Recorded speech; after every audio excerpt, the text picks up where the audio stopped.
valitsus eraldas omavalitsustele ehk valdadele ja linnadele toimetulekutoetuse väljamaksmiseks täiendavaid vahendeid.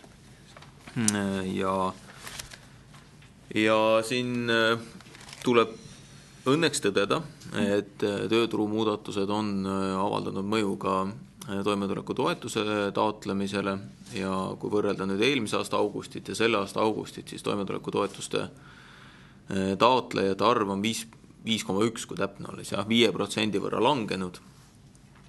Aga samas mäletatavasti kipub juba meelest ära minema, et 1. jaanuarist tõusis toimetulekutoetuse piir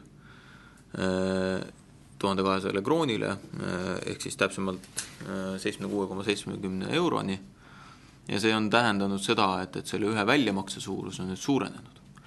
Ja me küll räägime sellest nii-öelda toimetuleku piirist 1200 krooni, aga tegelik ühe taotluse väljamakse on keskmiselt olnud siin 149 eurot. Et kui me selle siis kroonidesse ümber paneme veel meenutuseks, et 1200, et siis kuskil 2200 on olnud see väljamakse tegelik ühe taotluse kohta elik peaaegu 2 korda siis sellest, mis see piir on.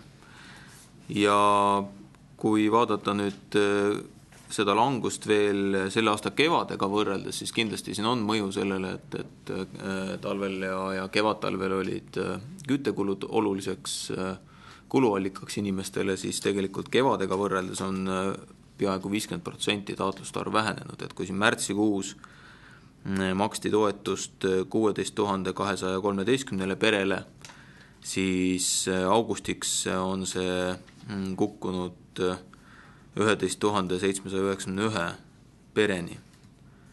Ja nagu ma ütlesin, siis eelmise aastaga võrreldes, kui me võrdleme võrreldavaid asju, ehk eelmise aasta augustit ja selle aasta augustit, siis 5% on toimetulekutaotluste või toimetuleku taotlejate arv vähenenud. Valitsus on planeerinud selleks ajaks kokku toimetulekutoetuse vahendeid eelarves üle 26 miljoni euro. Tasub meenutada, et vaatamata rasketele aegadele siin viimastel aastatel oli lihtsalt meenutuseks 2008. aastal toimetuleku kogumaht 6 miljoni euro juures. Ehk see riigi panustamine toimetulekut vajavate inimeste abistamiseks on siin mõnede aastatega tõusnud siis 6 miljoni euro pealt rohkem kui 26 miljoni euro peale.